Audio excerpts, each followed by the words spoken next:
आपने अपने जीवन के सुनहरे वर्ष पहाड़ों की चोटियों पर, रेगिस्तान की तपती रेत में और जंगलों की नमी में गुजार दिए।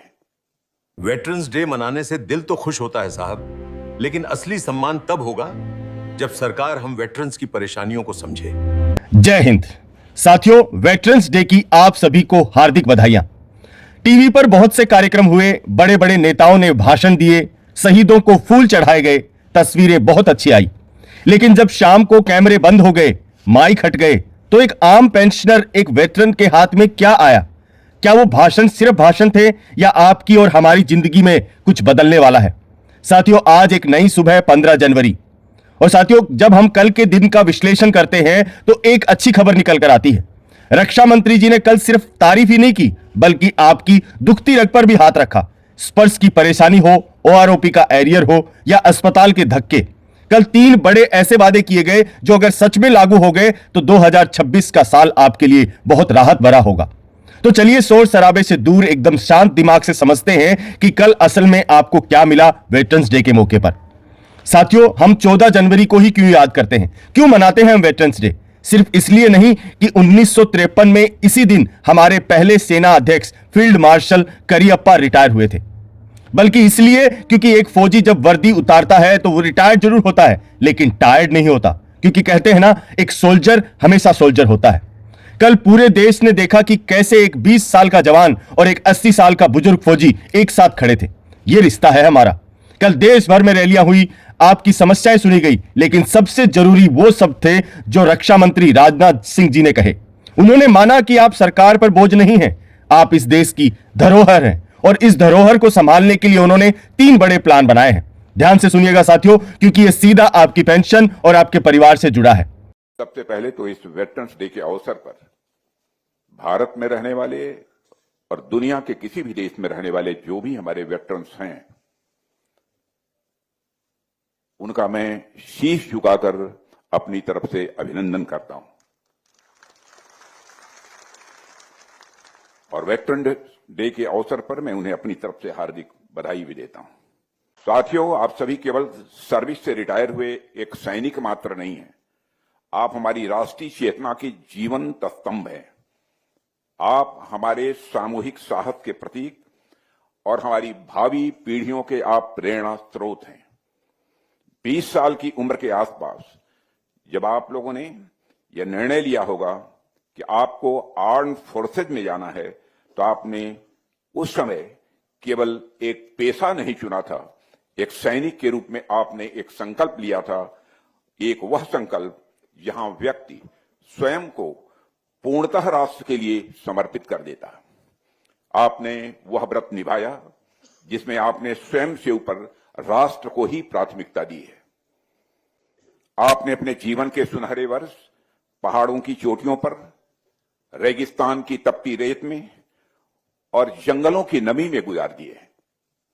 आप चाहते तो किसी भी फील्ड में चले जाते, वहां आपको इतनी चुनौतियों का भी सामना शायद नहीं करना पड़ता और आप अपने परिवार वालों के साथ भी ज्यादा रह पाते।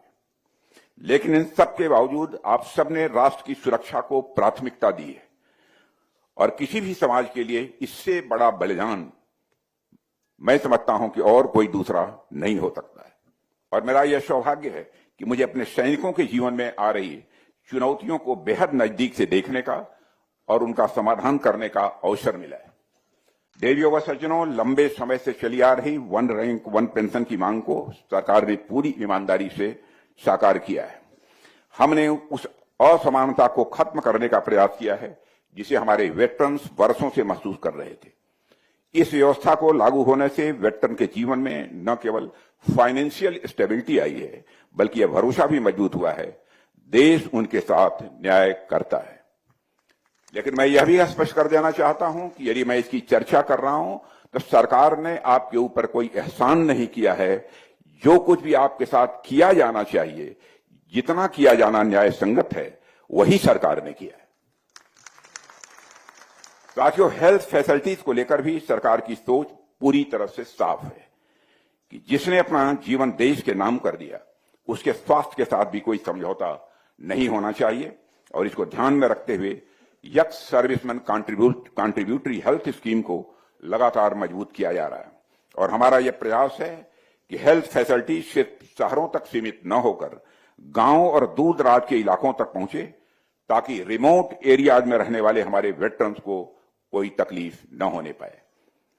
टेलीमेडिसिन के जरिए डॉक्टर से दूर बैठकर सलाह लेने की सुविधा भी निरंतर बढ़ाई जा रही है ताकि उम्र या दूरी इलाज में रुकावट न बनने पाए। साथियों, सेना से रिटायर होने के बाद जीवन का नया अध्याय, नया चैप्टर शुरू हो जाता है और हमारी सरकार का यह प्रयास है कि यह चैप्टर डिग्निटी और सेल्फ रिलायंस से भरा होना चाहिए और इसी सोच के तहत वेटरन्स के रिहेबिलिटेशन और एम्प्लॉयमेंट पर भी खासा ध्यान दिया जा रहा है। उन्हें नए स्किल्स सिखाए जा रहे हैं ताकि वे रिटायरमेंट के बाद भी अपनी क्षमता का पूरा इस्तेमाल कर सकें। पब्लिक इंटरप्राइजेज में उन्हें प्रायोरिटी दी जा रही है। तो वेटरन्स अपना खुद का काम शुरू करना चाहते हैं, सरकार उन्हें भी आगे बढ़ने के लिए प्रोत्साहित कर रही है। रोजमर्रा की जरूरतों को लेकर भी व्यवस्था को सरल बनाने का प्रयास किया गया है। हाउसिंग स्कीम्स हो, लोन की फैसिलिटी हो या दूसरी वेलफेयर स्कीम्स हो, इन सबको वेटरन्स के अनुसार भी एकोमोडेट किया जा रहा है। मैं आप सभी से बस यही कहना चाहता हूं कि आप अपने अनुभवों के माध्यम से नौजवानों का मार्गदर्शन करें, अग्निवीरों और युवा सैनिकों को सही दिशा दें और जरूरत पड़ने पर आपात स्थितियों में सिविल एडमिनिस्ट्रेशन के साथ ऐसे ही खड़े रहें। इसमें पहला है OROP 3 और उसकी विसंगतियां।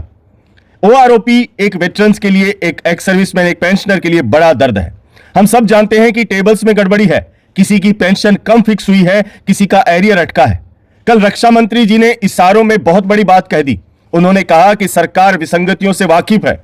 इसका मतलब साफ है कि आपकी आवाज ऊपर तक पहुंच चुकी है और 2026 में OROP 3 के लिए फंड्स तो मिलेंगे ही, लेकिन जो गलतियां पिछली बार हुई उन्हें सुधारने का भरोसा कल दिया गया और यह सिर्फ वादा नहीं था, एक कमिटमेंट दिखाई दिया। दूसरा सबसे बड़ा मुद्दा है साथियों, स्पर्श। साथियों सच बताइए, लाइफ सर्टिफिकेट जमा कराते वक्त पसीने छूट जाते हैं। यूजर नेम, पासवर्ड, माइग्रेशन सब एक पहेली बन गया है। कल सरकार ने मान लिया कि सिस्टम में कमी है और कल का सबसे बड़ा ऐलान यही था कि स्पर्श को एल्डरली फ्रेंडली बनाया जाए, मतलब जो बुजुर्गों के लिए आसान हो। इसका मतलब क्या है? इसका मतलब यह है कि अब आपको कंप्यूटर का एक्सपर्ट होने की जरूरत नहीं होगी। ग्रीवेंसेस सेल को सख्त निर्देश दिए गए हैं कि 30 दिन के अंदर शिकायत का निपटारा किया जाए, यानी अब आपकी फाइलें धूल नहीं फाकेंगी, आपको उसका जल्द से जल्द समाधान किया जाएगा। और तीसरा जो दिल को छू गया, बुढ़ापे में सबसे ज्यादा जरूरत होती है अच्छे इलाज की। कल रक्षा मंत्री जी ने कहा कि ECHS के तहत प्राइवेट अस्पतालों के नखरे अब नहीं चलेंगे। अस्पतालों का बिल समय पर पास होगा ताकि वो आपको बेड देने से मना ना करें। नए और बड़े अस्पतालों को पैनल से जोड़ा जा रहा है। मकसद साफ है, जिसने देश की रक्षा की उसकी सेहत की रक्षा देश करेगा। तो साथियों 14 जनवरी बीत चुकी है, एक और वेटरन्स डे चला गया, भाषण खत्म हो गए, लेकिन असली काम आज से शुरू होता है। हमें देखना है कि ये वादे जो कल रक्षा मंत्री जी ने किए जमीन पर कब उतरते हैं। लेकिन कल की बातों में एक सच्चाई और एक ईमानदारी नजर आई। सरकार को यह एहसास है कि वेटरन्स नाराज हैं और उन्हें मनाना जरूरी है। अब मेरी आपसे विनती है कि अपने कमेंट बॉक्स में लिखिए स्पर्श या ECHS, किस चीज से आपको सबसे ज्यादा परेशानी है। आपकी कमेंट्स सिर्फ कमेंट्स नहीं है, हमारा फीडबैक है जो हम आगे तक पहुंचाने की कोशिश करेंगे।